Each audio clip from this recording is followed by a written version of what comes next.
position of power in terms of within the community, within any religious community, within any type of community where there are parishioners, followers, contributors, tithers, etc. No, you do not then turn around and just share these deific downloads. Like, don't go on your social and be like, I have a message from the goddess, and she says, I know I just don't want to try to think of a specific goddess right now, so I'm just going with a blanket, the goddess right now. So insert whichever goddess you want here. But, I have a message from the goddess that is, so important, you guys. You have to, like, she came straight through, and this is what she, like, and she said, like, the inflation in this country is going to continue to rise and rise and rise until we are priced out of all of our homes, unless we all start only drinking Voss bottled water. And, like, if we don't do, like, it's the only way, we have to drink this ice.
Hey witches, blessed full moon in Cancer, Happy New Year, and Happy Labafana for those who observe, and welcome to an all-new episode of Spelling the HEKA-TEA with Marcus and Evan. My name is Marcus James, queer horror author, witch, activist, and as always, a defiant homosexual.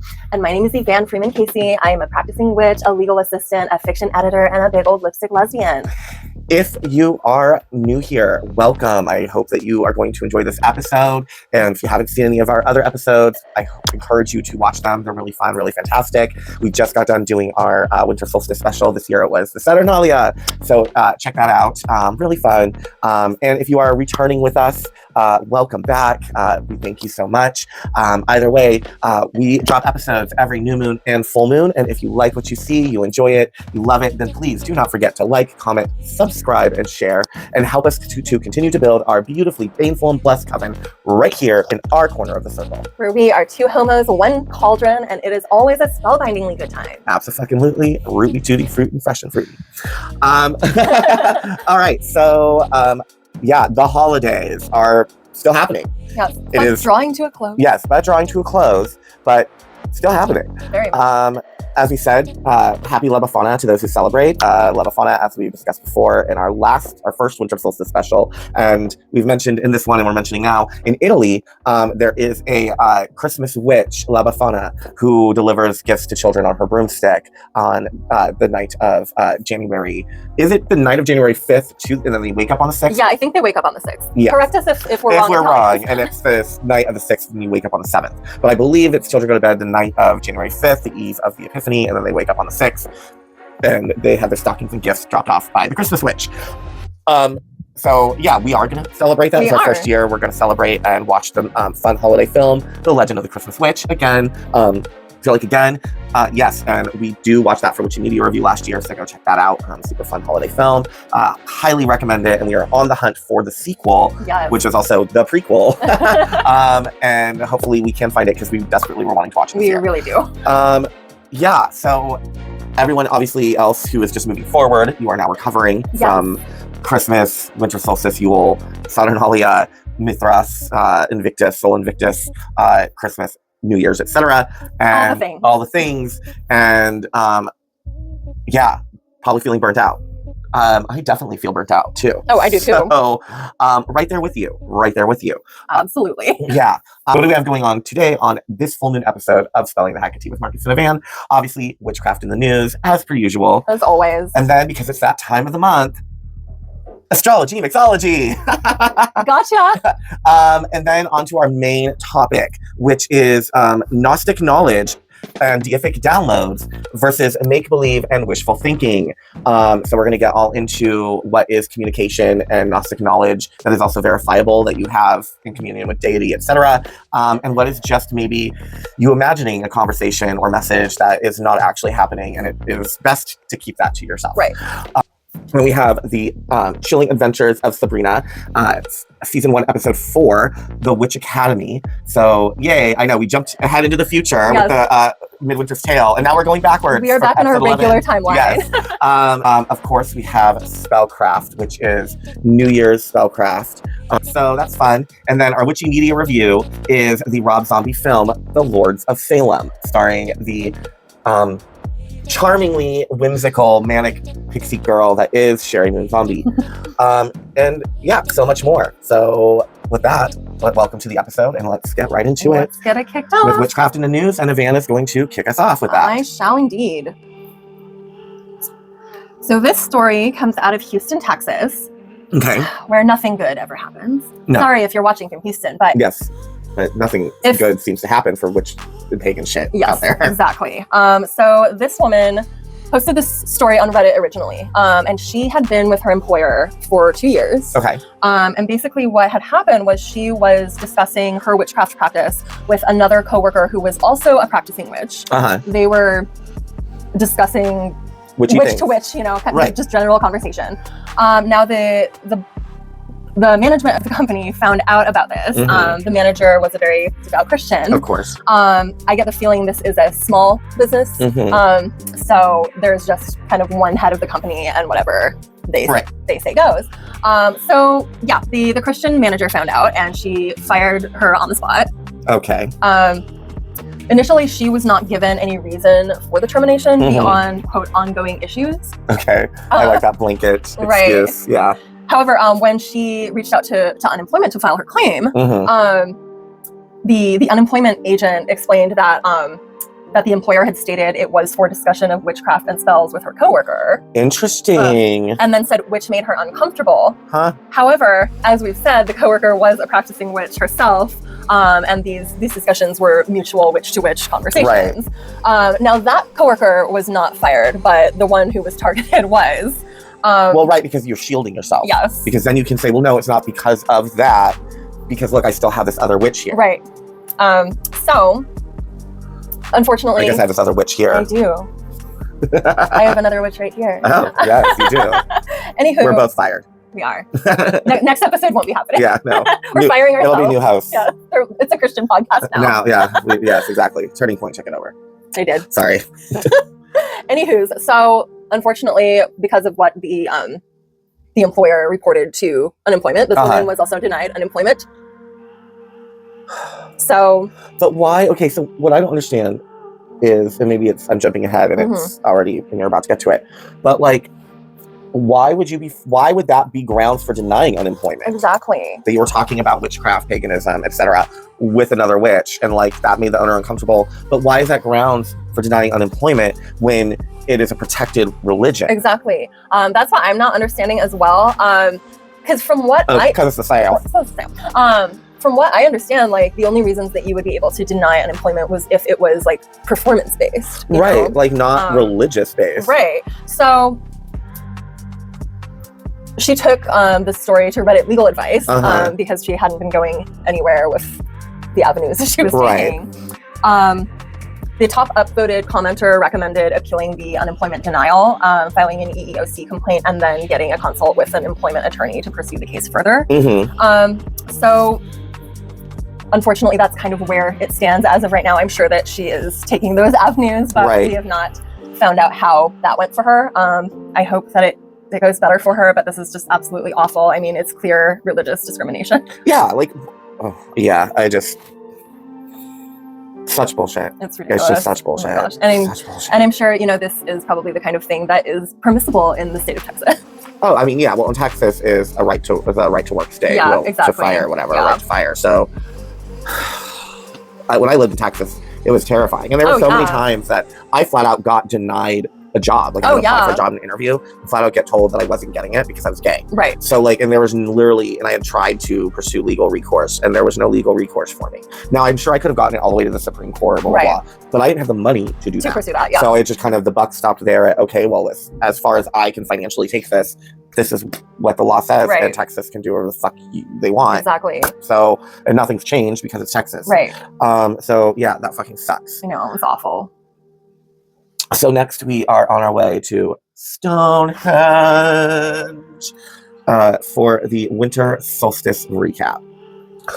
All right, so as we know, because they do every year for every real major festival, thousands of pagans, witches, druids, New Ages, curious minds, tourists, etc., and a very now viral famous black hat gathered at Stonehenge in the early hours of Sunday morning to celebrate the solstice, to greet the sun and the rebirth of the coming light.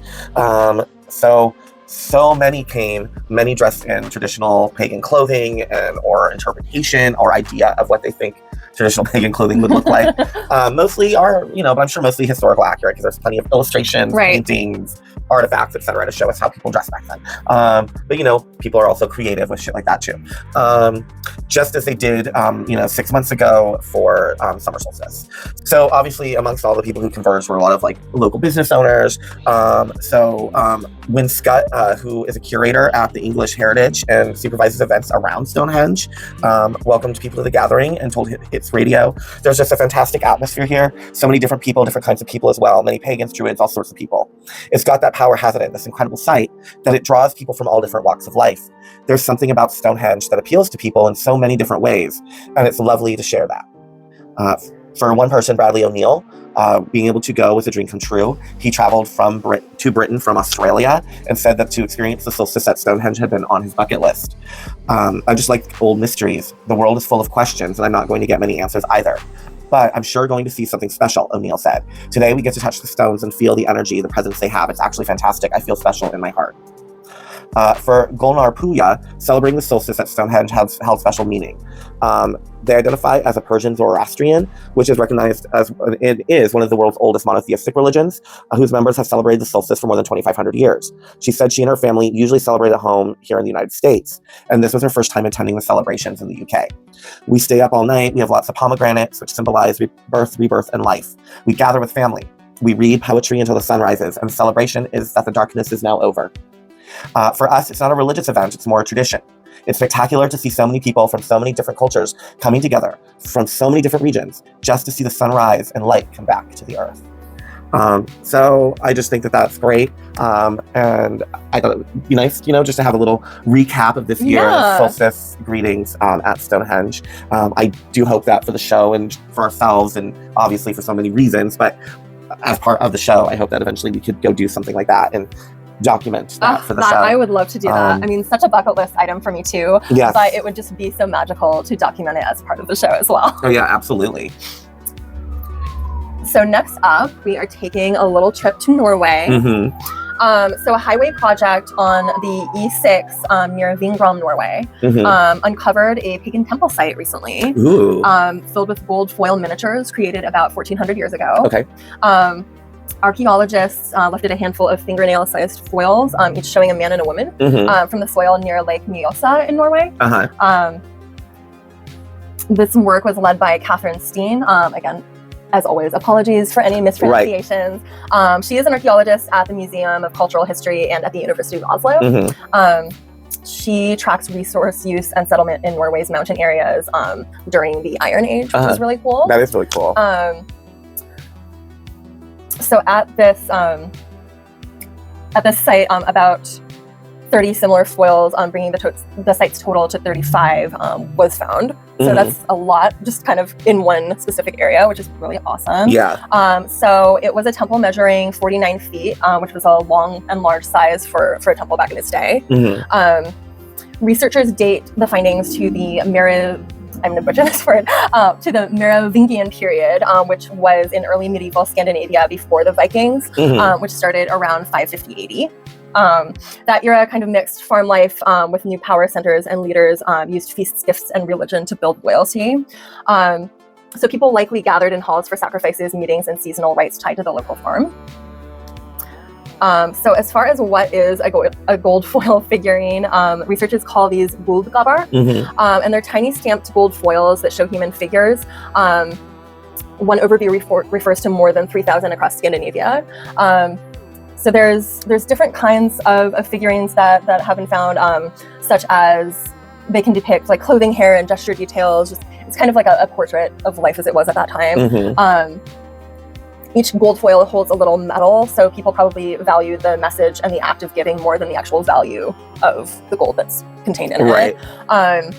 So workers found these gold foils in wall trenches and nearby post holes, pits that once held wooden posts, and under the temple floor. That placement points to votive offerings, such as gifts to a god to ask for help, things like that, and possibly placings of protection over the building.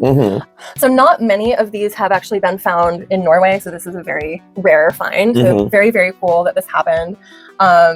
Yeah, so I found that very fascinating. I agree. That is really cool. Well, thank you for that. Yes.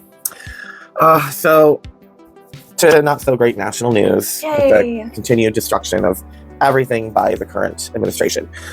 So apparently, Pete Hedgeseth is going to be putting God back in the degraded U.S. chaplain corps and axing pagan codes and New Age guides within the chaplain codes.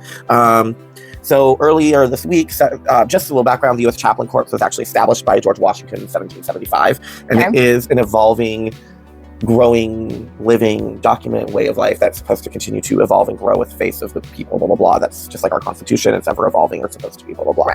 But earlier this week, Secretary of War Pete Hedgeseth has announced that he would be overhauling another aspect of the military, which again is Chaplain Corps. So he explained that a directive will effectively overhaul the United States Chaplain Corps and the spiritual and moral backbone of our nation's forces that for hundreds of years ministered to the souls of American servicemen and women. As he explained it in the video, has been diminished and been replaced by more wokist, secular, New Ageist, spiritual language. Hedgeseth recounted the long history of the Chaplain Corps, which again goes back to 1775. He talked about the weakening of this important institution and said it's become a real problem for our nation's military. Sadly, as part of the ongoing war on warriors in recent decades, its role has been degraded, Hedgeseth said in the video, in an atmosphere of political correctness and secular humanism. Chaplain, if you're wondering why did you roll your eyes to that, go back to season 1 where we watched the Pagan Invasion and tracked that. So now we're doing Sabrina. Before that, it was the 13-part series, The Pagan Invasion from Jericho Films.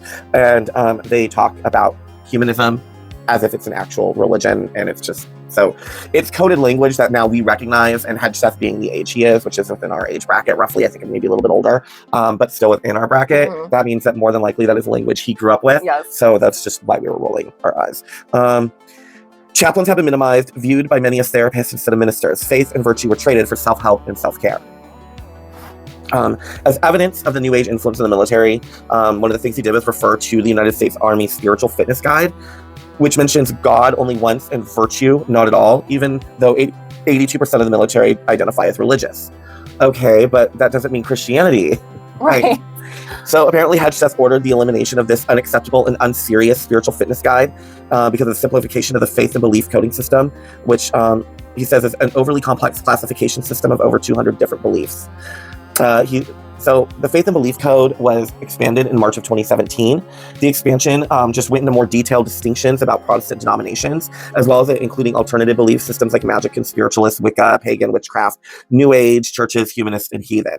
So basically it just identified the umbrellas of things and broke them down. It helped with the language of that. So now Hedgeseth has eradicated that and is Christianizing it. So he's also promised more changes in the near future, saying that there will be a top-down cultural shift in the military that puts spiritual well-being on the same footing as mental and physical health. We are going to make the Chaplain Corps great again, he posted on Twitter. Yeah. So he's just overhauling everything. He's taking directives out. He's taking the coding, the language, the definitions out. Yeah, it's bullshit. It's just bullshit. Yeah, it is. That's ridiculous. Well, I've got another story involving American Christians being a little kooky. Okay. So, another story coming out of Texas as well. So this centers around Prestonwood Baptist Church in Plano, Texas. They are a megachurch. They had their annual Christmas show just recently. Now, of course, being a megachurch, as you can expect, it was bombastic, you know. Yes. Lots of lights, angels flying through the air, etc., etc. The tickets are also pricey as well, going up to almost $71. Oh my goodness. Yes. So as I said, there's some unique attractions in the show. Drummers appear in the air. The lighting is similar to those used in concerts. Flying angels and a live orchestra, which I'm sure helps with ticket sales. Right. I guess people who are going to be attending this church's functions for the holidays at least feel like if the tickets are that pricey, that they're at least getting what they're paying for. Right. However, evangelical Christians gonna evangelic. So there's been kind of an explosion on Twitter calling the show demonic. Oh my God, why is everything demonic for you people? I mean, and these are very innocuous things, like light, like stage lights and pulleys to pull actors through the air. Like, that's demonic, apparently.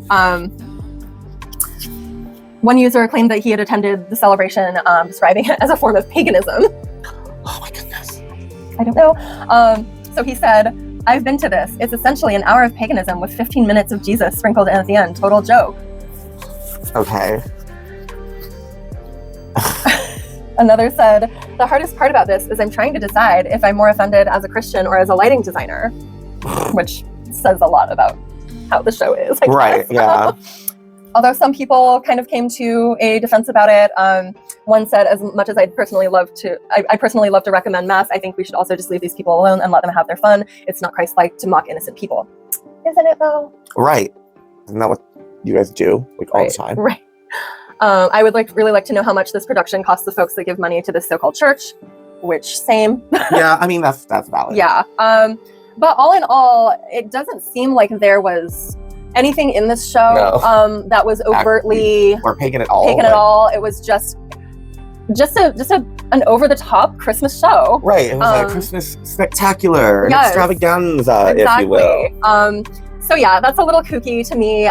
There was just nothing in what was being described that seemed like it warranted being described as paganism. Right.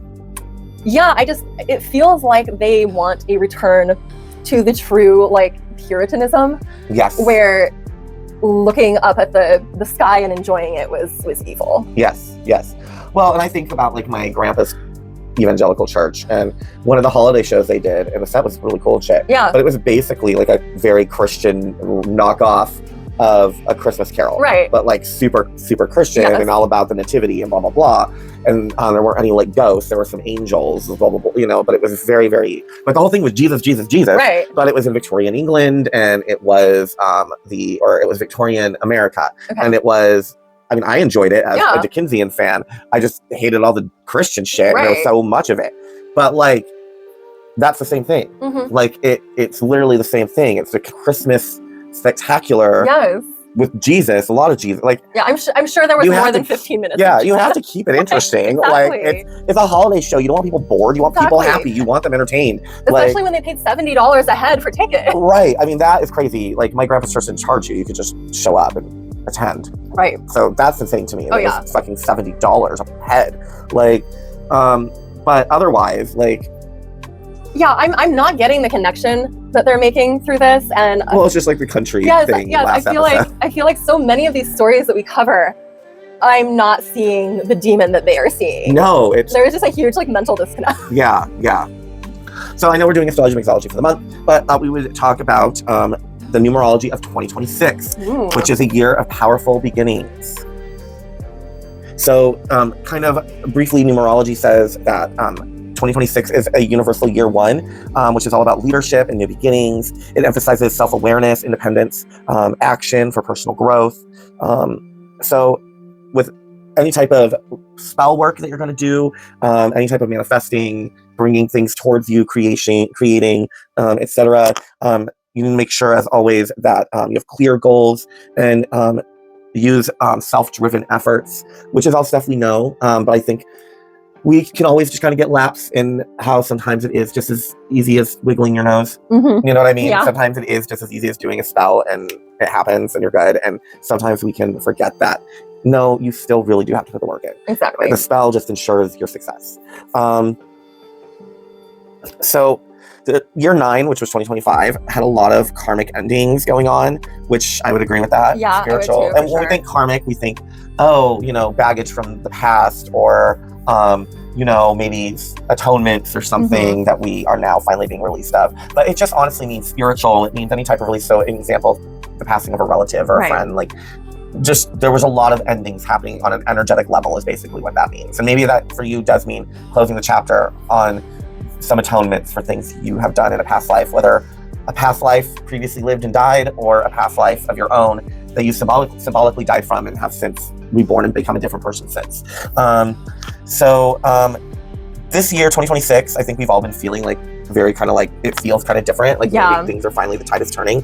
And that is true. It's very exciting, hopeful, it's optimistic. So it's all about self-awareness, self-assurance. Fortune favors the bold. Fortune favors those willing to take a chance, and you will be rewarded. It's all about that risk and trusting in who you are and knowing what you want and what you're going to do.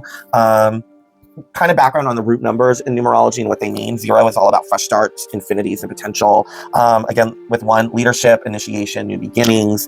The number 2 represents emotional balance, connection, diplomacy, debate, democracy, communication, etc. Number 3, again, it's creativity, curiosity, and again, with communication. And of course, you'll see how things kind of lead into the other as you go up the ladder of digits. So for the number 4, it represents practicality, dependability, earthly pleasures or earthly fulfillments, tangible fulfillments, we'll say. Number 5 represents change, revolution, freedom, reawakening. Number 6 is all about service, compassion, charity, relationships, interconnectedness. 7, karmic lessons, mysticism, the occult, introspection, kind of relearning yourself and others in your environment. Number 8 is all about abundance, reciprocity, and ambition. Number 9, fated endings, completion, wisdom. In numerology, for example, my name, everything adds up to 9. This is my last threshold, my last point in life here, etc. So year 1 can change your life. It's all about fresh starts in every aspect. But you also have to be ready to take that step into the unknown and invite it and let it happen. Starting something from the beginning, from scratch, is going to be difficult. It's not easy. It never is. I mean, sometimes you can have a streak of luck and it does kind of all fall into place willy-nilly, but that's not usually life and how things operate. And you just want to make sure you have the right attitude with that going into the things that you want to go into in 2026. You want to make sure that you are always just really certain, as well as having an open mind. So you want to make sure that you're certain in who you are and the things you want to focus on and achieve, but have an open mind in the ways in which that can happen, facilitate, come about, etc. Year 1 is going to favor entrepreneurs, creatives, initiators, go-getters, people who want to take charge. If that's not something that comes naturally to you, then you need to, as a witch, you can tap into that energetic feel and use that to motivate you into stepping into a more defined and commanding power to make these things happen, to have these goals come true.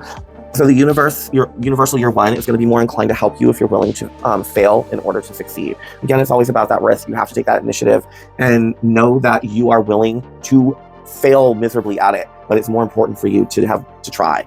And if you do that, that energy is going to help you out. So yeah, those are just some things that you can do to help bring forth the 2026 that you want. Really just tap into that energy. Really focus your spellcraft on yourself. And I mean, I find myself most of the time, like, it's easier for me to or I'll be more motivated to do spell work if I'm doing it for somebody else or to help someone else. It's just, sometimes spellcraft can be its own self-care. Yeah, that's so true. With 2026, that's what you want to go into the new year with. And we are going to give you some help with that in spellcraft. So it'll be great no matter what. Up next, we have Astrology Mixology. All right, so the stars come out to speak for January. So on January 1st, Mercury entered Capricorn, and this lent us to more strategy, to be more strategic and discerning when it comes to decision making and processing situations. conversations, maybe feeling a little more direct. You may be feeling a little more assertive in the conversations you are having right now. That would be because of that Mercury entering Capricorn. So today, January 3rd, the full moon in Cancer. This is all about feeling the shit that you've been ignoring inside of yourself. It's very much emotional. So if you end up just feeling like you need a good cry this entire day today and tonight, like, and maybe you're like trying to get through ritual later and it's just not happening, this is why. But this is going to help you kind of deal with a lot of maybe some resentments that you have inside that you didn't even know maybe were there, and deal with frustrations that you've maybe kept quiet. There can be a sense of needing to let go of the past or break patterns or like cycles of abuse or whatever, cycles of behaviors that run in family or maybe just within longtime friendship circles that are no longer serving you. January 3rd is going to kind of, the full moon tonight is just kind of going to illuminate all of that. So on the 17th, Venus is going to enter Aquarius. So you might start feeling more social and outgoing, especially if you've been feeling all cocooned for the winter. And in the coming weeks, you may remember the importance of community and begin to feel really recharged by hanging out with other people. Singles may also meet someone through friends, the apps, or someone you may be friend zoned at one point, but it could eventually turn into something else. January 18th, it's the new moon in Capricorn, and you may be feeling ready to start a new goal and actually see it through. This is a time to pursue whatever ideas or really begin any New Year's resolutions that maybe you made yourself. I personally don't agree with New Year's resolutions. I think they're stupid, but whatever. This is good energy to tap into for motivation, as it's very encouraging and energizing in terms of taking steps forward towards a future version of yourself that is living the life that you are hoping to be living. January 19th, the sun will enter Aquarius. This is going to be really good with helping to illuminate the future and help you focus on the future. This is a time to take some risks, maybe shake up your life, do something new and innovative.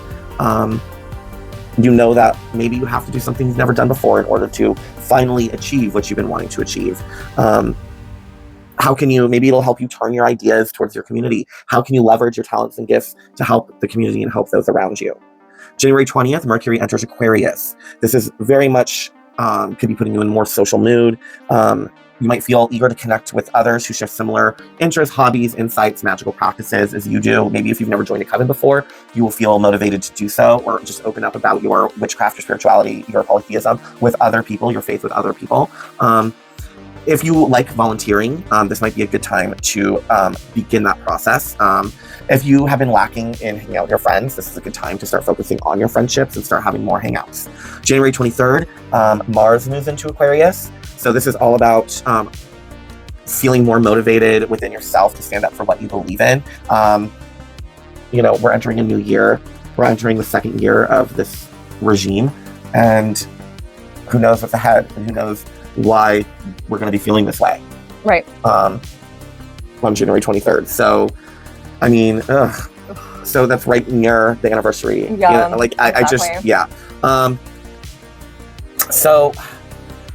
This could bring drama to some of your relationships and the people in your life, especially if their beliefs and their values do not align with yours and you just can't take it anymore. But this could also mean that you are going to, again, work with other people who are enraged about the same thing and want to do something about it. So one of the most important astrological shifts that's going to happen in 2026 will take place on January 26th when Neptune enters Aries. So Neptune has been moving through the sign of Pisces since 2011. So this is a major shift on a personal level for all of us. It's going to be, as well as on the collective. Again, why? Who knows? That's what the astrology doesn't tell me what is going to happen to make that happen. Right. Just that this is what's happening. So fuck. Buckle up, buckaroos. So there was a brief preview of this energy last year from March 30th through the 22nd of October. Okay, yeah, I could. Yeah, that lines up. Yeah. Thinking about the things that happened during that time. Yeah, that lines up. So this could definitely be about letting go of old versions of yourself. Maybe simply something of just finally saying to certain people in your life, that's not who I am anymore. It just is no longer who I am, and it's not a part of my life, or I don't care about that anymore, or I never did, or whatever. This just might be the time to finally declare the person that you are now to others who maybe don't see it or refuse to see it and treat you as if So January 27th, this is going to be a lot about dealing with power struggles in our lives and confronting our shadow self when Mars and Pluto merge in Aquarius. And they're gonna, and that'll be at the same point in the sky. So, if you have any skeletons in your closet, they may fall out. If you got the body bags in the backyard, they may come up in the rain. If you catch my drift, both literally and figuratively. For those of you who possibly do have skeletons in your closet or body bags in your yard for real, beware. Maybe move them. So yeah. Tensions may be high and with the people in your life. Just kind of handle yourself and others in your life with kid gloves. Try to just keep that all in mind. Know that you're going to be facing a lot of your fears, and from that can arise a lot of conflict. But that's how we find ourselves with a renewed sense of self, a renewed sense of empowerment. So just take a breath, go with it. January 29th, the month wraps up on a lighter note. Mercury and Venus link up in Aquarius. So there could be a lot of lucky news, good fortune coming your way. Maybe a yes that you've been waiting for from someone, or for involving a situation, or something you've been hoping for. Great energy for socializing, for going on a date, for telling someone you love them, or leaning into your creative self. This is all about being expressive and taking risks, moving into February with a renewed sense of hope, because luck is going to be on all of our sides. So just get in through to the end of the month and then run with everything. And that's Astrology Mixology for January. Yay! All right, so now on to our main topic for this full moon episode, which is Gnostic knowledge and deific downloads versus what is just make-believe and wishful thinking. So just to kind of define what we mean by this, so Gnostic knowledge, as we are going to define it for this episode, and just how we define it in general within our vocabulary and as we understand it, it's the signs, the sounds, the sights, the dreams, the smells, the feelings, or even voices within or without that confirm / reinforce / communicate the present / voice / understanding / connection with the deity and the deity to you. Now, what we mean by that is what is confirmed Gnostic knowledge as we define it, right? So then deific download as we define it, it is the messages / directives / revelations that you receive or perceive to receive from the deity or spirit, meta deity, whatever. For the sake of this, we're just going to say deity. Right. That's just for the sake of this, that's what we're talking about. So that's just kind of how we're going to define those two things. Gnostic knowledge is everything that you take in that confirms that you're having an experience with the deity, and then deific download, the messages that you perceive from the deity or think that you're perceiving from them. And then, of course, make-believe and wishful thinking. And what is the difference between them? So as we define it, make-believe is much more, you're just kind of LARPing. Yeah. You're cosplaying, like you're in a fantasy, you're playing make-believe, like you're in the backyard playing Batman or X-Men, whatever, and you're playing characters and it's fantasy. Whereas, and then we have wishful thinking, which of course is, I mean, we know, I feel like the definition of wishful thinking, which of course is kind of would fall under manifestation or just like any type of wishful, hopeful thinking. But as we're defining it in this conversation, what is the difference between this and this? And then is wishful thinking, as we define it within this, is that the deity is confirming your already set beliefs. So it's like almost like wishful thinking, as we're defining it for this, is you already have your beliefs, your ideas, your values, your things that you think, and the deity is just you're so connected that they're literally confirming all of your shit. Right. That is wishful thinking, as we're going to define it for this conversation. So with that said, we're just going to get into all of it. So first and foremost, when it comes to Gnostic knowledge and deific downloads, but especially just with Gnostic knowledge, you need some type of either historical or archaeological or wider community experience that reinforces and or backs up what you are claiming or saying that you are channeling or feeling you are channeling or taking in. So an example would be like every time you invoke HEKA-TEA, and this is again just a super easy example, so that's why I'm going with it. You invoke HEKA-TEA or do any type of spell work with HEKA-TEA or whatever, and every time you do, the dogs in your neighborhood just go fucking crazy and howl and bark, whatever. Or your dog in your home just always comes to you and bursts into your room, comes to the altar, just whatever. Like, okay, And you're just like, why is it that every time? It doesn't happen any other time, but every time I call on HEKA-TEA and I feel that her presence, the dogs in the neighborhood flip out or my dog flips out. I don't understand. Oh my God, it's so annoying. Well, guess what? Then you find out, oh, well, not only are dogs sacred to her, which maybe you already knew, but what you didn't know was that historically, you knew that you were being answered by HEKA-TEA, by the baying of hounds, the howling of dogs, by the barking of dogs, by the presence of your own dog. For example, when I had my beautiful Nikita, if I was any spell work, the minute I started invoking HEKA-TEA, if she was in another room, it didn't matter. If she was just right there, she became alert. She would respond. She would and of course I knew that, so I understood. So I wasn't like, oh my God, it didn't faze me. But I know for a lot of people it actually does, because they don't know, even if they know that dogs are sacred to her, they don't necessarily know that actually that happening is a sign from her responding to you. So then you find that out and you go, oh shit. Right. Then that's confirmed Gnostic knowledge. That is confirmed Gnostic knowledge. If you were like, oh, the dogs happen every time, and you see it as a good thing, you don't find it as annoying, you're like, oh my God, and you're like, this is a sign from her. Right. But you think, oh, but this is just like us. Like, this is just, when she responds to me, this is what happens, and I just know that it's her. But maybe you don't necessarily think that that's how she's communicating with everybody, because you didn't know that detail, that was a sign of hers. Right. So you just think that is her way between you and her. But then, like we said, then you find out, oh no, that is how she does it. Then that is confirmed Gnostic knowledge. It takes your personal gnosis, your personal conversation, your personal dialogue, your personal signs and everything with her, and it is then confirmed by broader, verifiable information that then backs up your personal Gnostic experience, and it becomes confirmed Gnostic experience. And I really feel like you need that. Yes, absolutely. Like, if you don't have it, I feel like that's fine then. That is just your thing. But I feel like even if it's just between you and the deity, if you can't find anything within them that would go, okay, this now makes sense why they communicate through this or that. Now I fucking get it.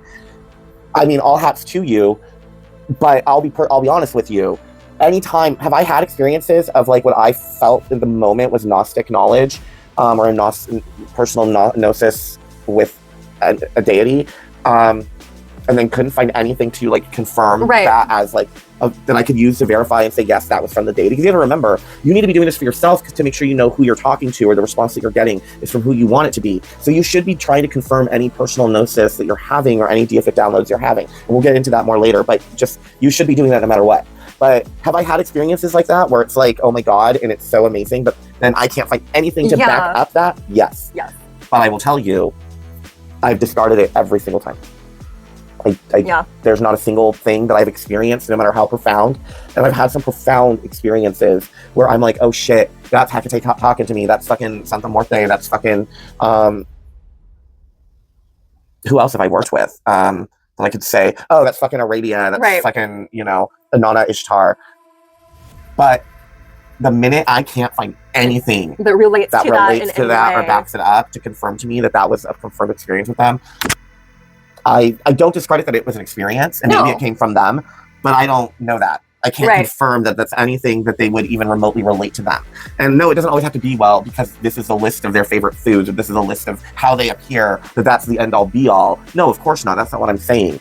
But I am saying that for myself, if I literally can't find anything anywhere that remotely connects anything that I just experienced to the deity or spirit, whatever, that I think that I connected to, then I usually do not hold on to it. Because I have nothing to back it up to if I want to share that story with other people. Yeah. Like, for me, I like sharing the personal gnosis stories I like to share, the Gnostic knowledge, personal Gnostic knowledge and experiences I like to share are the ones where then I can tell the person, and then blah, blah, blah, blah, blah. Exactly. I think that as special as it is in the moment when it's just me and them, I think the most special message that I'm receiving from them is when I discover that it is confirmed. Mm-hmm. And that it's not just unique to me and them. Right. Exactly. And especially if it's experiences that other followers, other people you find online or in an anthology or something have expressed on video on TikTok, experiencing this thing. Right. And you're like, holy shit, and it's the same thing that you've experienced. Yes. And they're also a follower of this deity, or they're working with that deity for something, and that is their experience. Then with the same deity, then fuck, again, that is confirmed gnosis. Exactly. That is who you were talking to. That is who you were experiencing. That is who you're working with. It's best practices. It's just best practices. Yeah. Excuse me, deific downloads, that's even more So what do we mean? So deific downloads is like when you think you're getting a message straight from the deity. Like, you know,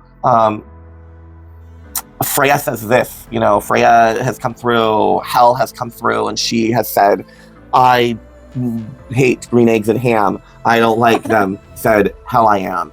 And you really before, fine, that's fine. That's fine. That is fine. Fine. And you're like, she fucking said this to me. Like, this is what she said, so I'm gonna make sure I never offer her green eggs and ham. Like, cool. But I would be very careful about proceeding with then telling everybody else, I have a message from the goddess Hel, I have a message from Freya, I have a message from Huck, whoever the fuck, that she hates green eggs hates green eggs and ham. So don't do it anymore. Like, this is a message I'm sharing with you all. Because I think it's also important. No, don't do that. I think it's also important to recognize that the way your deity works with you and the things that they require from you may not be the same things they require from another devotee. Correct. And that even goes down to the way they choose to appear to you. Correct. Someone else whose experience with them is equally deep and equally valid may see a completely different physical form than you do. Yeah. And that is okay. Like, for example, please continue. No, sorry. Oh, I was just going to say, for example, when HEKA-TEA does come to me, when she does appear to me, it's never in like some like ancient garb. It's never in some like outfit where she looks like kind of like a glorified belly dancer, because I feel like almost all illustrations, art, etc., especially by contemporary artists of deities from that region of the Mediterranean and Asia Minor, etc., they just look like really glorified belly dancers. You know what I mean? Yeah. Like, but she's never, I'll be honest with you, she shows up, she looks more akin to like Kim Novak in Bell Book and Candle in terms of dress. Right. Not hair or anything like that. She doesn't look like, but in terms of like, yeah, it's like she looks elegant and modern and sleek and gorgeous. She looks more like she's wearing vintage, beautiful Valentino. Right. You know what I mean? Dolce, like Prada. Like, she looks very like she's going to the Met, you know, or to the ballet. Like, she looks elegant and chic. And now, yes, there has been occasion where I've seen HEKA-TEA in more traditional outfit and garb, but like, no, whenever I have, whether in dreams or before me in spirit form, before my altar as an apparition, girls got stilettos on. Let's just say that. I think I've experienced it both ways, and sometimes a blending of the two. Yeah. Like, I've seen like a traditional dress with then like sunglasses on. Right. You know, but I also acknowledge that, like, you know, someone else may have a completely different experience. Like, the songs that you associate with them is not going to be the songs that they use with another person, because their relationship to each of their devotees is so individualized, and it should be. So I think that that's also an important part of the conversation to just be aware of as we're talking about it. Exactly. And then of course that was the point I was making with describing how most of the time I see HEKA-TEA, which is, but I don't know how many people out there experience her in that way, because that's how she comes to me, because that's what I respond to. And also, I just personally think it is 2026. I think the deities have evolved with the times. And I feel like if you've seen Chaos on Netflix, which a crime it was not renewed, with Jeff Goldblum and co, how the deities are in that and how they dress. And I honestly think that, I really do think that through all the pantheons from all over the world, that is how I think deities and semi-deities, demigods and goddesses, I do think that's how I think they dress. I think they all dress great, but I do think it's all very modern now. Yeah. I don't think they're in ancient garb. No, I mean, I think it would be strange if they were still stuck in the past while humanity has evolved. Right. Like, I just, But that being said, they may still appear to a devotee of theirs or someone they're invoking in something more recognizable and traditional in image, just because for them that is how best they can confirm to this person you have the right person. You know what I mean? Yes, exactly. But that being said, I would never tell somebody else, well, this is how she, like, because it's all different. Exactly. And with any type of deific download, personal gnosis, you have to remember that it is personal, and you should not ever be trying to say that you are the voice of a deity on earth. No. Or that you speak for a deity, that you are a deity's incarnation on earth in one form or another. Because you're not. Because you're just not. They can speak for themselves. Correct. So,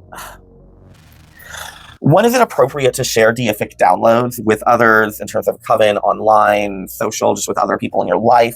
And how do you present that download in a positive way? as well as what are not positive ways or things in terms of all that you shouldn't do.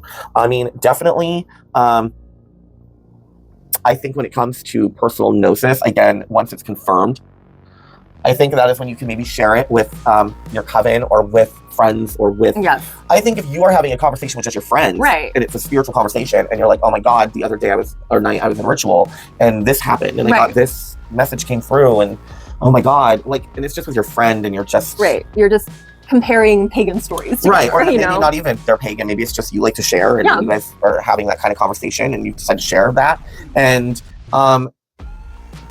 you aren't necessarily trying to blow their mind with proof or with validation. You're just sharing your experience, and it is what it is. That's fine. Take that risk. I personally, again, would not share any personal gnosis experience with friends, not even with a man, until I have confirmed outside, and vice versa. Yeah. She does not tell me any type of personal gnosis experience, deific download experience that she has had with any deity or entity that she's working with until she has had other confirmations for it. Yeah. So once I've had the confirmation, that is when like, hey, oh my God. And then I found this out, and then I was like, holy shit, mind blown. Or oh my God, I was doing this or reading this, and then I discovered this, and then oh my God, mind blown, because now this one habit or this one thought or this one thing that I've always known has now just been confirmed. Oh my God. And I always thought that this was just me, but it turns out that it was like an actual fucking thing this entire time. Oh my God, just another confirmation that they're talking. Like, that is when we share. That is when in my life, that is when I've always shared, because especially as a pagan, especially as a polytheist, especially as a witch, because once you throw the magic and the witchcraft and the necromancy and shit in there, like, you really need to have that fucking confirmed personal gnosis, because people are quick to come for you for that. Exactly. And tear that down and try to diminish it or repel it or repent it, etc., etc. I mean, I think the furthest that I would go with a friend if I was describing something that I had not yet confirmed was, I would say, like, oh, I associate with them with such and such. Right. But I wouldn't go into detail as to what specifically that message entailed between them and me. Right. And now with deific downloads, so again, this is like when you're like, a message from the gods, like, do you share that with others? Okay, so this is where it gets a little murky. Yep.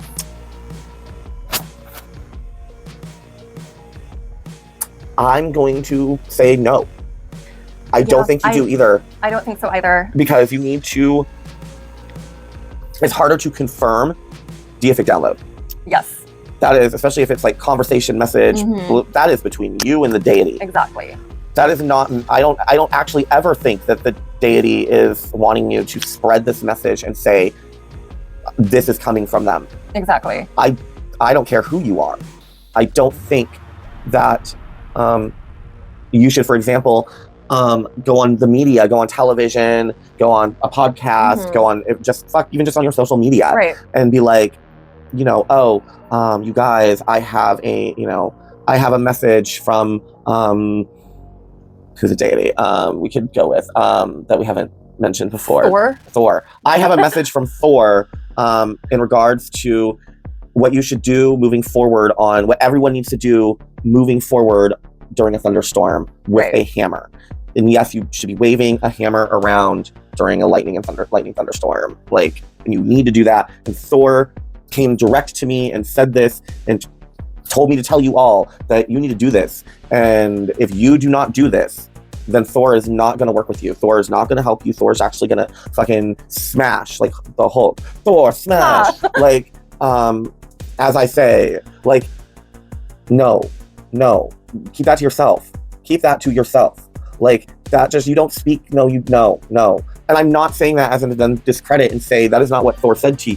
Thor didn't say that to you.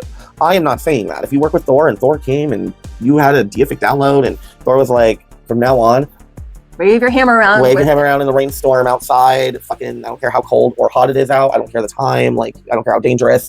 Like, you fucking do it. In fact, the more dangerous, the better. Like, that's great, but that's for you. Exactly. Don't then go and share that. And especially if you're like in a position of power in terms of within the community, within any religious community, within any type of community where there are parishioners, followers, contributors, tithers, etc.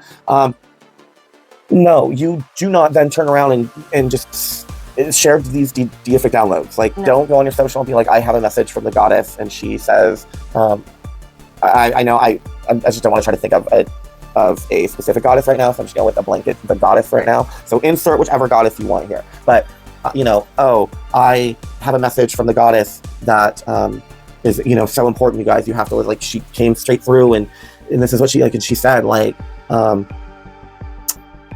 the inflation in this country is going to continue to rise and rise and rise until we are priced out of all of our homes, unless we all start only drinking Voss bottled water.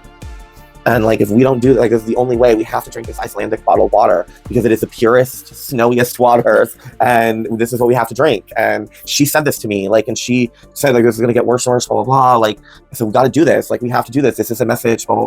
No, you can buy all the Voss you want. Go to Costco, go to Sam's Club, go to wherever, and buy all the Voss cases of Voss bottled water that you want, and do that. But no, that is not for everybody. No, that does not apply to the world. Your goddess said that to you specifically. Yes, like, that is not for then you to turn around and get on social and say this. And I think that because this is extremely dangerous, and I think that people in power, in positions of power within religious communities, who are heads of churches, like popes or pastors, reverends, priests, priestesses, high priestesses, gurus, whatever your title, I think you as a leader especially have a responsibility to not be using that type of language or behavior, because I think it comes across, it's very much a tool of manipulation, or has the potential to be a tool of manipulation to spread your own thoughts and ideas, values, beliefs amongst other people that you're trying to convince to share and have those same values. And it's very easy to say, well, the goddess told me this, the god told me this, the couch told me this. Because it's like, I'm sorry, but like, if you're doing that, at what point are people supposed to differentiate between a genuine message from the god or goddess and just what you felt like asking? Right. And I think, again, I think Gnostic knowledge, personal gnosis, I think confirmed personal gnosis, confirmed Gnostic knowledge is different. When you can confirm it, when it is something that is verifiable, that then you can point to and say, and then see here, like this, and then boom, like, this is one of their fucking things, or like, this is how they communicate, or this is one of the ways that blah, blah, blah. Yes, share away, spread the message, use that to do whatever you need to do in terms of evangelizing or whatever. But I evangelize every time I look in a mirror. I mean, of course you do. But when it comes to deific downloads, I'll be honest, I've never had a deific download that was a directive of, I don't like this, or I do like this, or I don't want this, or I do want this, and I expect this from all of my people, and this is how it's going to be. And if that's not happening, then it's not me you're working with. Like, that's messy and gross. No. And that's where that leads. That's where deific downloads lead. My experience in deific downloads have literally always been personal revelation, personal directive. Have I had where I've gone before HEKA-TEA, or gone before Santa Morte, or gone before any deity I've worked with in my life, and, opened myself up to them and cried or expressed frustrations, or been like advice for, like, this world is so fucked up, like, how do we move forward as a society or as a people? Yes. Have I gotten deific download, conversation, experience, voice of like an answer of a response? Yes. But it was always like in a to speak to me personal way, like a conversation like between persons. There was never a directive of, now go forth and tell this to the world. Like, you gotta, stop doing this. Mankind has to start doing this. Mankind has to stop doing this. Go share this. Right. I've never had that. It's always just been in a very like, it sucks. And if mankind would blah, blah, blah, so much would change. So many things would be different. And, people and the witches, like, we all need to continue to work towards that. But that was more to like help me to understand and comfort me in a situation. There was never then now go spread this message. Right. And frankly, if there had been, I think that would have given you pause as to if it really was her that you were absolutely. Oh, 1,000%. If I suddenly got this, like, now go forth and share this direct message with the people, and be like, oh my God, the HEKA-TEA just told me, you guys, I just had a download with HEKA-TEA. Oh my God, and she said to me like that we all have to blah blah blah blah blah right now. Like, she said that, like. She said, I would not have to go buy pogo sticks. Right, I would be like, I don't think I'm talking to HEKA-TEA. It's just, I would be like, I think I'm talking to something manipulative and conniving, scheming. Flip side of that now is how many a time when this is happening, is that the situation? Or is it just someone trying to push their own ideas, their own thoughts, their own whatever, under the guise, under the face of a god or a goddess, exactly. of a deity, of a higher intelligence, deific, divine being. You know what I mean? Like, I would say most of the time, I think it's someone who is either intentionally doing it, or we're in that situation of make-believe / wishful thinking, where they're in this whole other kind of like fantasy drama where they're the main character. It's main character syndrome. They're the main character. The gods are talking to them.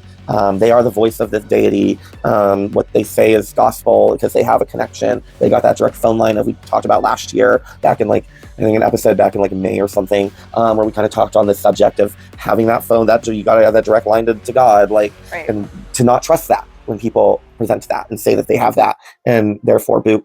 Again, we all have our personal gnosis. We all have our deific downloads where for us that is in one form or another happening, where we know we're having a direct communication with the deity. But when you present that forward and say you've gotten this message and now this message must move forth to the people, we are very much kind of adamant that you should never trust that person. Yes. And never follow them. You just shouldn't. I would question following their religious, spiritual leadership, community leadership, coven leadership, etc. Exactly, because I think it's a slippery slope from, oh, the deity gave me this one message that I am to spread around the people, to all of my words, no matter how benign or how major, are messages from the deity. Right. And that kind of bleeds into why it's okay to share confirmed Gnostic knowledge. And most, probably 9 times out of 10, not a good idea to share deific downloads, which we've been talking about, right? So, but why is it okay and actually encouraged to share confirmed Gnostic knowledge? Well, because it confirms it for somebody else. Exactly. It confirms it for another follower.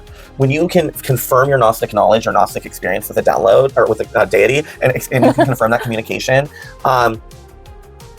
and then you can point to that confirmation when you share it, that's helping to spread that deity's message. That is helping to spread that knowledge.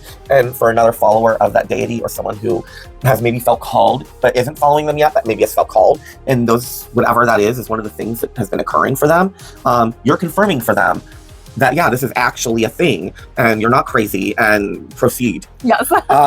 Whereas again, with deific downloads, you're talking more direct message there.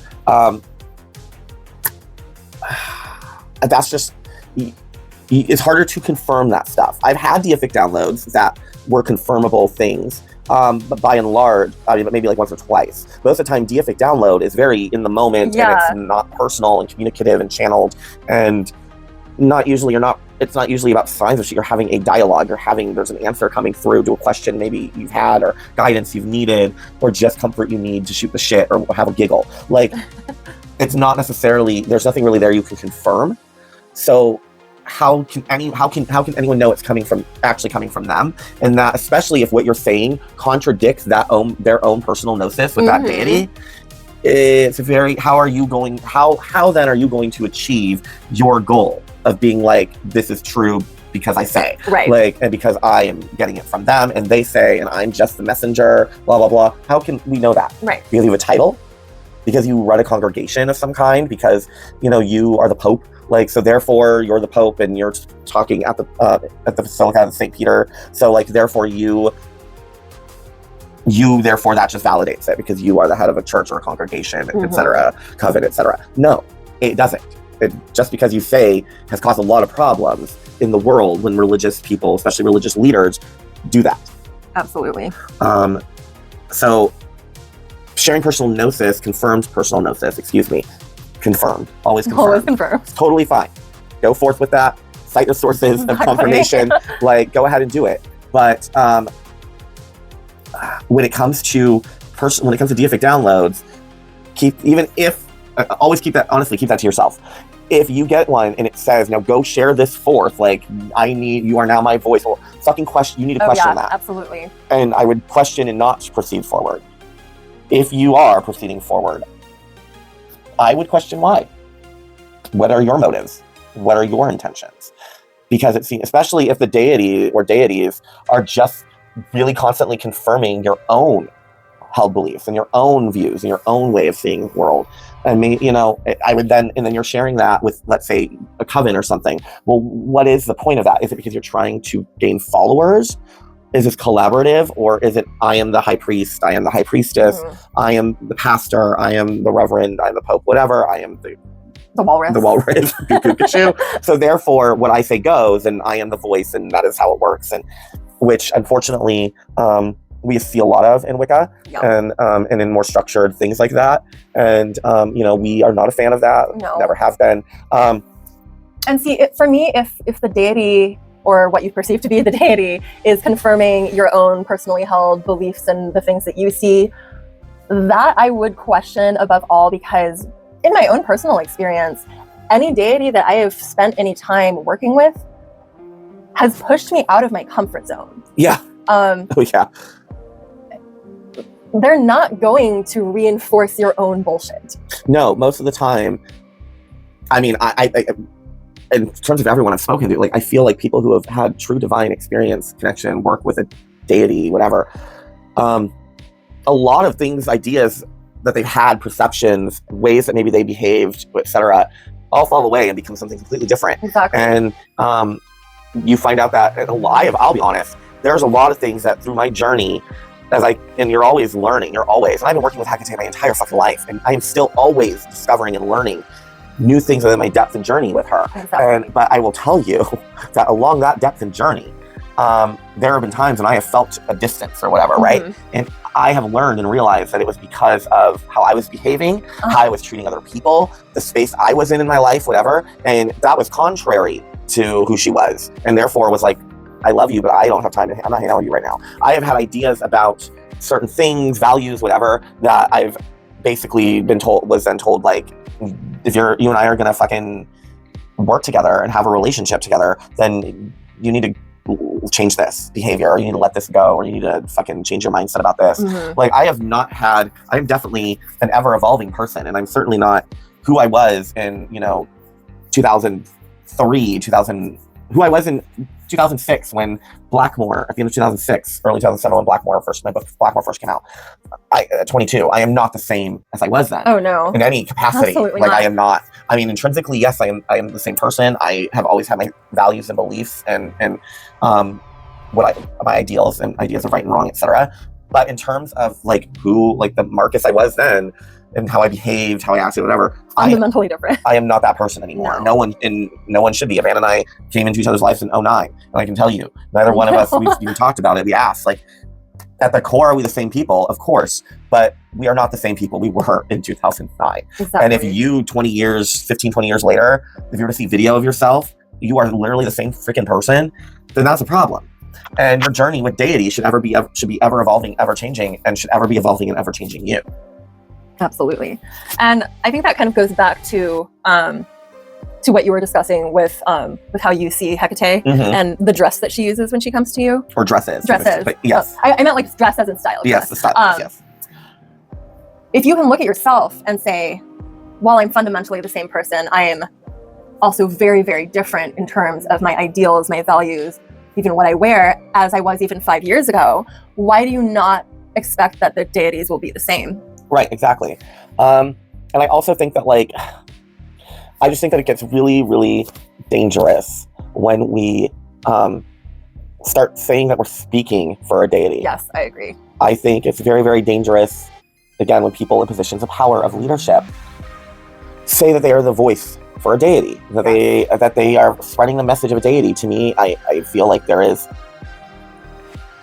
an ulterior motive there. I feel, because I don't think the deities have global ambitions for you. No. Personally.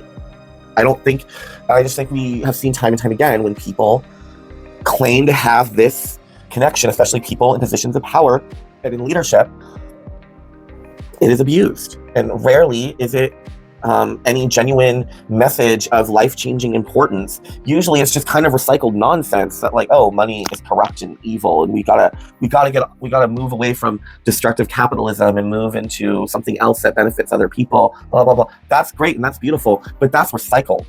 That's not like, that's cool, and you can rewrite that word however you want, but it's just a message that's already out there and it's being used and repackaged, and it sounds profound, it sounds whatever, but honestly I think it's just being it's a pick me. I think it's pick me behavior. So that's kind of it, but we just really wanted to touch on that idea of it because we see it a lot, and you see it in all branches of religion and community in general, where people claim to speak for deities, they claim to speak for God, they claim to speak for goddess, they claim to speak for whoever, whatever, and especially in a digital age where everyone's so compartmentalized and so stuck in their groups, I think it just is so much easier now to manipulate people with it and to suck people in, impressionable people. And I think, again, if you are going to share confirmed Gnostic knowledge, you got stuff to back it up, that is great. By all means, share your stories. I personally love shit like that. Oh, yeah. Because a lot of times, again, it confirms experiences I've had, and we all know that feeling, that feeling of just like, oh my God, and it blows your mind, and you feel a brief in that moment of connection again to your deity, even though, yes, you feel it all the time, but in that moment of having that confirmation, you're reminded of it. Yes, exactly. And it goes back to kind of something that we have discussed a lot, which is confirming that it is that deity who is calling to you. Yes. And when you have these moments of being able to confirm this Gnostic knowledge that you've received, often it comes in the form of verifying exactly who it was that you were hearing from. Right, because let's say you were trying to connect with Thor. Maybe that is who you feel pulled to, and you desperately want to connect with them. And maybe you think you have. Okay, something's come through, powerful, intense, you're like, yeah, but once you go and you look, you can't find anything within and related to Thor to confirm what you were feeling, what you were experiencing, what you're talking about. Then I would really question if you did, or if someone else hopped in and pretended to be Thor to take advantage of you. And I just wouldn't trust anything, especially in the beginning. I wouldn't trust anything that wasn't confirmed. I also be very careful about people who say that they know how to do something and you should just let them do it, and you don't know how to do it. They have the power to do it and you don't, and you can't do it right, blah, blah, blah.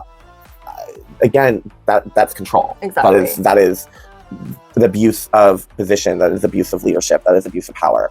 There are certain things, like for example, invocation, drawing down the spirit, drawing down the moon, drawing down deity, drawing into you, being ridden, offering yourself as a horse, open yourself up to divine possession. I would honestly I wouldn't trust someone else to do it for me. No, I would never take care of it myself. Right. Like, I wouldn't allow someone else to do it. I just wouldn't. I don't think it's safe. No. Because again, it's your connection with the deity is going to be so individualized. No other witch is going to be able to do that for you. No, especially if then, let's say it does have what you're experiencing, and you're like, yes, this is blah, blah, blah. But then that person is saying, no, they're not. No, because I say like how it's happening. And I say that if it's happening, this is what it's going to be like. This is what you're going to feel. And so if you're not experiencing that, they can very easily be like, no, well then you're not. That's not who it is. You're experiencing whatever. Because you're going by their guidelines and you've given control over to them in that situation. So I would just, I would take a step back. Yeah. So again, confirmed Gnostic knowledge, sign, sight, smell, whatever that signify and back up the relationship, communication, presence, experience you're having with a deity that you've sought out or working with, have a relationship with, etc. Fine, share it. Deific downloads, unless you can back up whatever the message is something that is verifiable and backed up, keep it to yourself. All right. Now, once again, it is time to return to the misty forests and avenues of Greendale to arrive at the Spellman Mortuary, where we find Sabrina Spellman, Zelda and Hilda Spellman, and their cousin Ambrose Spellman, along with Sabrina's familiar Salem, for the Chilling Adventures of Sabrina, Episode 4, The Witch Academy. This was a fun episode. Yeah, it was. I mean, it wasn't terribly plot moving. No. But that's not necessarily a bad thing. It just, it was just one of those episodes where it's just a kind of run-of-the-mill situation of the week. Yeah, connector kind of thing. We find that Sabrina is spending a weekend at the Witch Academy to check it out, see what it's like, stay in the girls' dorm, etc. And Prudence and her sisters, the weird sisters, the three sisters, we kind of always change their title. They decide to haze her. So this episode addressed the issue of hazing and bullying, and they call it the harrowing. And it's all about these 13 witches who suffered for like 3 days or something like that, in torture, and then were eventually hung from this one great big tree. And it's terribly horrendous and haunted and scary. And she had to go through these trials and tribulations, 3 of them, all culminating at this tree. We find out that, unfortunately, at the last one, when you get to the tree, you hear a bunch of shit behind you, and it will tease you and try to trick you to turn around, and you cannot turn around. I'm like, okay. And Sabrina's like, well, what happens if I turn around? And they don't answer her, and she doesn't know. And luckily, she doesn't turn around. But then the next day, she finds out that if you turn around, you die. And she then encounters all the children throughout, all the young people, students, potential students throughout the years, decades, centuries, who turned around. Yes. And so it just deals with that. The Dark Lord is still interested in Sabrina. Yep. So Miss Rodwell, whatever, has to spy on her still. She's just so patient with that. Yes. Zelda and Hilda work out their shit, kind of. They deal with some of their back stuff because, of course, Hilda was harrowed, and the person who did it was Zelda, who quite enjoyed doing it in the beginning, but by the end, it feels horrendous that she did that to her sister. Ambrose, he, for trying to blow up the Vatican in the name of the Dark Lord, he is on house arrest, so he can't leave the grounds, but he finds a loophole by astral projecting, and he goes to astral project with a date with Connor, the boy who was in a relationship with the witch whose body they found and whose familiar iguana attached to Ambrose, and the whole thing. Susie's uncle worked for Harvey's dad's mining company, and down in the mine shaft, he saw the devil, basically, just like Harvey did, and he is now possessed by a demon.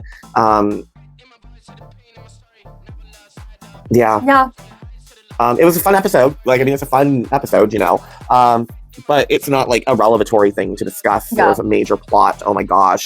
It was nice to have a relief from the more heavy-handed after-school special messaging to now a more subtle, hazing, bullying, bad messaging, but it wasn't heavy-handed. It wasn't like after-school special presented. Whereas earlier, this is episode 4, the first 3 episodes, it's all kind of it has heavy-handed messaging. For sure. And we're no longer at the Mortal High School. Unless we return. I don't know, obviously. Greendale High? Greendale High. Is it just Greendale High? Maybe it's just Greendale High. She references the name of the school several times in the episode, but I've already forgotten. Yeah.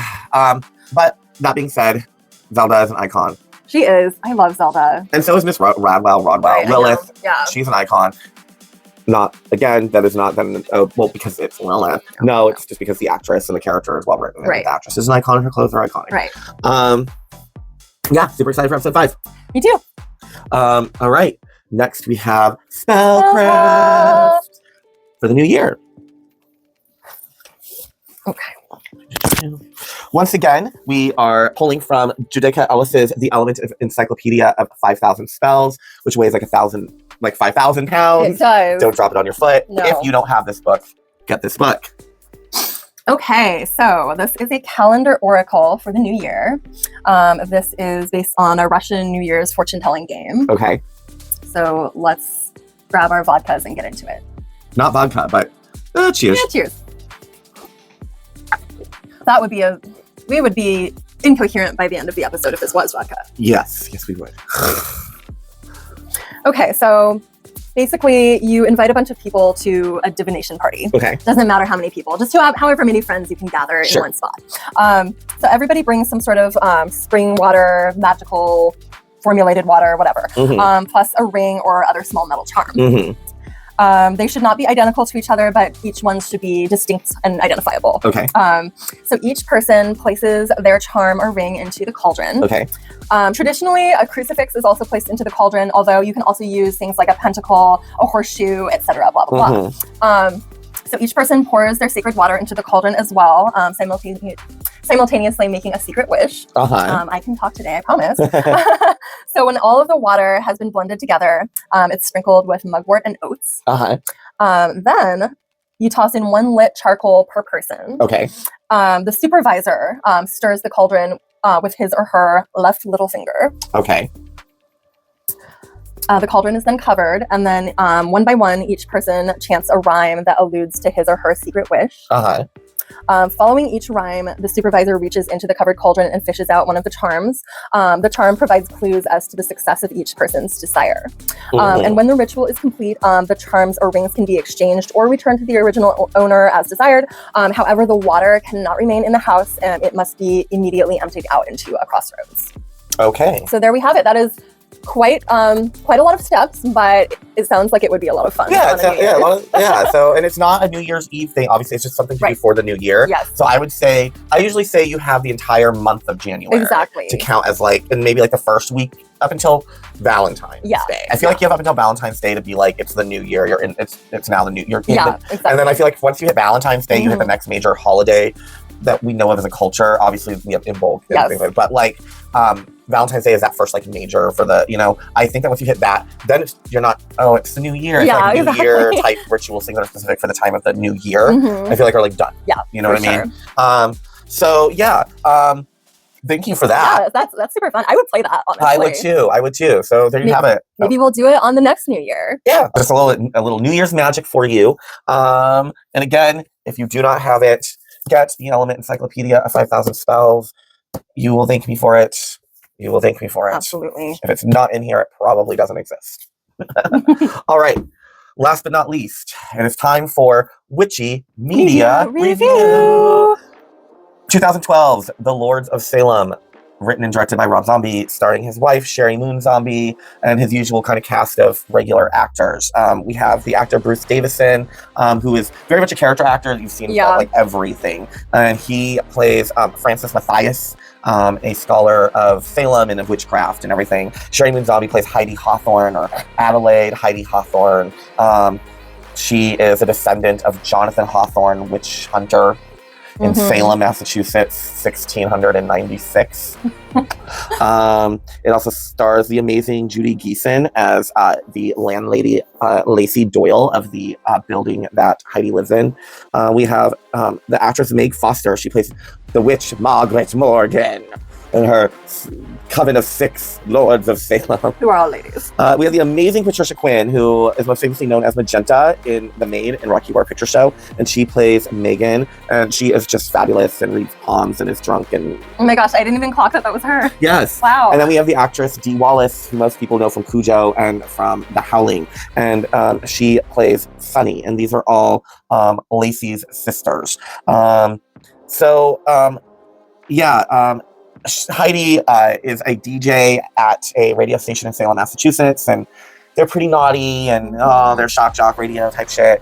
And they are interviewing a Nordic black metal, death metal, black metal band singer guy, lead singer of a death metal, black metal band. And then they are heading out for the end of their shift, and at the front desk is this wooden box with a mysterious sigil carved into it, and in it is a record by the Lords. That's all it says. And so they were like, oh, the Lords of Salem, huh? And they play it, and it starts making Heidi feel fucking weird. And it starts having an effect on not all the women in Salem, but any woman who's actually descended from the original colonists of the Salem village. They have fucking weird shit when they hear this record, and they're like, oh shit. I mean, it's good. It's a good jam. I love it. Honestly, as we were watching, I just expected them to start twerking, Right? It's so good. And then it turns out that the witch Margaret Morgan and her coven of 6 back in Salem, 1696, were trying to birth the Antichrist, who is apparently a worm octopus. Right. Mugwort, screaming mugwort situation. I don't know. It's fucking weird. And gross. And they failed. And so 300 years later, and now Heidi's chosen to be the vessel, and insanity ensues. Here's the thing. I think this is probably the best Rob Zombie film ever. I think there is a subtlety to this in a lot of ways that is just not present in his other films. There is Sherry Moon Zombie, who I will say again, it really depends on the role. Yeah. For her acting. This is superb. So great. Yes. Great film. Yes. Great film. Great actress. The cinematography is incredible. The score is incredible. Oh yeah. You really feel for her and for the people in her life. Yeah. like the amazing Jeff Daniel Phillips, who was in so many of Rob Zombie's movies. He played Herman Whitey Salvador, who was the DJ who was one of her co-DJs, and who was deeply in love with her. And it's just their whole love story is just sad. Yeah, the whole story is just really sad. Heartbreaking. Ken Foree, who's also in so many of of Rob Zombie's movies. Famously, he plays the sheriff. I believe it's the sheriff. Yeah, in the U.S. Marshal, whatever, in The Devil's Rejects, and the third one. He was in it. He plays Herman Jackson, the third of the trifecta of DJs. Yeah, I just in terms of that, brilliant. They were so great. Of course, then you just have the things where it was Rob Zombie being Rob Zombie. Yeah. Just had to have gratuitousness and buckets of gore where it wasn't necessarily called for or needed. Like, we are not against gore no. or provocative situations, sex scenes, orgies. Porn or otherwise. Like, we're not. That's not the issue. It's just, especially in a movie, and this is the writer part, and I'm guessing for her as an editor, it's just whether it's a murder, a sex scene, any type of gore, any type of visceral scene. It shouldn't be there just for the sake of being there, to be shocking, to be whatever. Like, it should have an actual point or purpose. And there were just scenes, a couple of scenes in the movie where certain parts of those moments were not necessary. No. And you could have still gotten that point across that you were trying to get across without it. Yeah. One of which was that scene with the priest. And the scene where she's having like her entrails pulled out. Yeah. It just, it wasn't necessary. I'll say for the entrail one, I will say it just wasn't necessary to run as long as it did. Yeah. Like, there were certain things where you didn't have to show it for as long as you did. But then there were other things, like with the priest, that just it didn't need to happen need to be there at because there was another moment that happens right after it that gets the point across. Exactly. Like, you didn't need, and leading up to it, she was having these flashbacks to 1696 when the Salem witch trials happened, apparently, that were establishing things. You didn't need the priest. That was just so you could have this scene for guys to beat off to of your wife giving a priest, having a priest be like, suck my dick while I talk about God. And and because you wanted dudes to get off on that. Like, we're not stupid, Rob Zombie. We know why you put that in there. Like, you like the idea of dudes getting off to the idea of seeing your wife be forced to give head by a priest. And that's a whole kink. You literally hear the sounds. Yeah. You hear the fallacial sounds. For an excessively loud, long moment. Like, you don't need more than you needed. Like, it was provided for other purposes. I don't know it as a fact, but I know it's true as someone who really disappoints me, who's famous, says often. But overall, love this fucking movie. Oh, yeah. Funny story, though. Van could not remember seeing this film. No, apparently we had watched it before. Yes, I had shown it to her like probably 10, 11 years ago in Seattle. And so we decided to watch it for this episode. And I kept telling her, like, once it starts, we're gonna be like, oh, this movie, okay. And of course, I'm thinking just the scenes, like the movie. When she just sees the movie, she'll be like, oh yeah, I remember seeing this. Instead, oh no, out of the entire movie, there was only one scene that jogged my memory, and that was one of the first scenes. But you see Sherry Moon Zombie's character in her bed, waking up. She sleeps naked. So you see. Well, not totally naked. She's got her stripes thigh-high socks on. Oh yes, that's right. But she is on her stomach, so the camera pans up and you see her backside. And I go, oh my God, I remember the butt. Yes. And so we have this moment. The entire rest of the movie, I don't remember a goddamn thing. But they show her naked again, and again she remembers it, and she's like, once again, she's like, yes, because she remembers this scene as well. So it's just the butt that sticks out in my memory. That being said, watching it a second time, I did enjoy the movie. Good. Now, what to give it? I'm certainly not giving it a full moon. I wish I could because of the butt thing. I mean, it already has a full moon. Sherry, Moon Zombie's full moon. But no. I am going to say, though, I'm definitely giving it a waxing gibbous. Like, I'm definitely giving it it is more than a crescent. It's on its way to being a full moon. Yeah. Like, it is a good movie. Yeah. I think I'm right there with you, actually. Yeah, because I was like, well, is it a waning gibbous? But no, because it's not falling short of being a full moon in the other direction, where it got there but then missed the mark and started going blah. Right. This is one that had a concern that I just didn't quite get there. Yeah. So definitely a waxy gibbous. For sure. yeah, so if you haven't seen Lords of Salem, check it out. It's available on Prime. That's how I own it. It's also, I think, really affordable to rent. But I also think it's on Tubi and shit by this point. I think there's multiple streamers, if I remember correctly. So, yeah, Lords of Salem, 2012, Rob Zombie. It harkens back to a lot of like Black Sunday, things like that. Hammer Films, definitely, if you're familiar with Hammer Films, just really has that vibe. Many great shots of Salem, the city of Salem itself, really sets the mood. If you didn't know, fun fact, in Salem is a bronzed statue sculpture, and memorial to Elizabeth Montgomery and Bewitched, and it's her on the broom as Samantha in front of Crescent Moon, and that you see multiple times in the film. So if you didn't know that, fun fact about that, and you can see it many times in the movie. Unfortunately, there is not a gold bronze statue of Sherry Moon Zombie's ass. There is not. All right, so that is it. Another episode down. Woo woo, into 2026. Have a wonderful full moon tonight. Enjoy all the blessings. We'll see you again on the new moon. Again, if you like what you see, you enjoyed this, remember we drop episodes every new moon and full moon Pacific Standard Time on YouTube. And please go ahead and like, comment, subscribe, and share. And just continue to help us spread the word and enjoy yourselves. And as always, witches, remember, broomsticks, not just for cleaning.